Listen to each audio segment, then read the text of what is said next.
Assalamualaikum warahmatullahi wabarakatuh.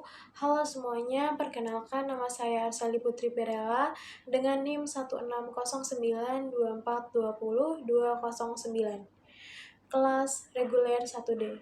Pada kesempatan kali ini, saya akan sedikit menjelaskan materi mengenai kedudukan bahasa Indonesia sebagai bahasa nasional dan bahasa negara, mata kuliah Bahasa Indonesia dengan dosen pengampu Bapak Fakih Sultan, SSMA.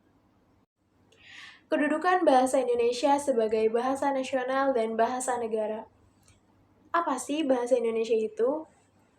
Bahasa Indonesia itu sendiri merupakan bahasa yang digunakan dalam kehidupan sehari-hari di Indonesia. Di Indonesia ini banyak sekali bahasa daerah yang berbeda-beda.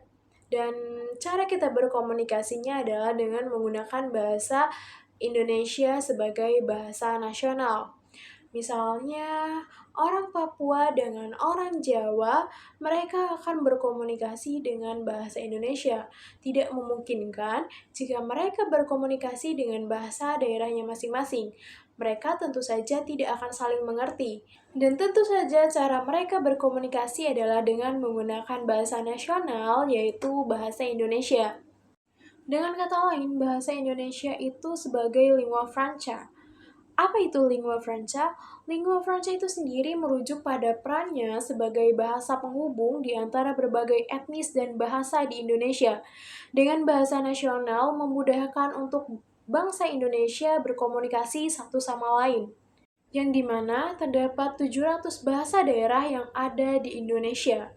Bahasa Indonesia dalam kedudukannya sebagai bahasa nasional yaitu didasarkan pada Sumpah Pemuda pada tanggal 28 Oktober 1928. Khususnya dalam butir ketiga yang berbunyi, "Kami putra dan putri Indonesia menjunjung bahasa persatuan, bahasa Indonesia." Bahasa Indonesia dalam kedudukannya sebagai bahasa nasional itu memiliki beberapa fungsi. Yang pertama, sebagai lambang kebanggaan nasional. Artinya, bahwasanya bahasa Indonesia mencerminkan nilai-nilai sosial budaya yang mendasari rasa kebangsaan bangsa Indonesia. Yang kedua, bahasa Indonesia sebagai alat pemersatu di berbagai masyarakat yang berbeda latar belakang sosial budaya dan bahasanya. Artinya bahwa bahasa Indonesia berfungsi sebagai alat komunikasi di seluruh pelosok Indonesia. Yang ketiga adalah sebagai alat penghubung antar budaya dan antar daerah. Artinya bahwa dengan adanya bahasa Indonesia, bangsa Indonesia mendahulukan kepentingan nasional ketimbang kepentingan daerah, suku, atau golongan tertentu. Sementara dalam kedudukan bahasa Indonesia sebagai bahasa negara didasarkan pada Undang-Undang Dasar 1945 Pasal 36 yang berbunyi bahwa negara adalah bahasa Indonesia. Kedudukan bahasa Indonesia sebagai bahasa negara adalah sebagai bahasa resmi di lembaga-lembaga pendidikan. Artinya, bahasa Indonesia digunakan sebagai sarana prasarana untuk penyampaian ilmu pengetahuan dari tingkat pendidikan TK hingga dengan perguruan tinggi, baik negeri maupun swasta. Bukan hanya TK, SD, SMP, hingga SMA saja yang mendapatkan mata pelajaran bahasa Indonesia, di dunia perkuliahan pun ada mata kuliah wajib bahasa Indonesia yang harus dipelajari dan diikuti.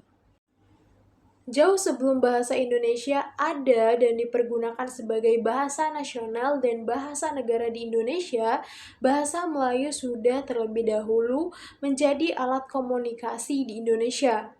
Dan yang menyebabkan diangkatnya bahasa Melayu sebagai bahasa Indonesia adalah kesederhanaan sistem bahasa Melayu yang tidak memiliki tingkatan.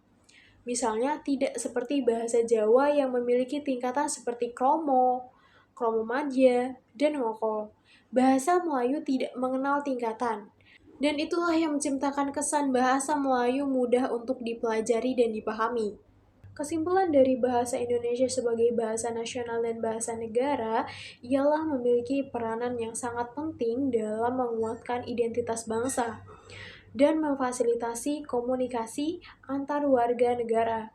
Sebagai bahasa nasional, bahasa Indonesia menyatukan berbagai suku dan budaya dan menciptakan rasa persatuan dan kesatuan antar sesama bangsa Indonesia. Itulah yang dapat saya sampaikan. Kurang lebihnya mohon maaf. Wassalamualaikum warahmatullahi wabarakatuh.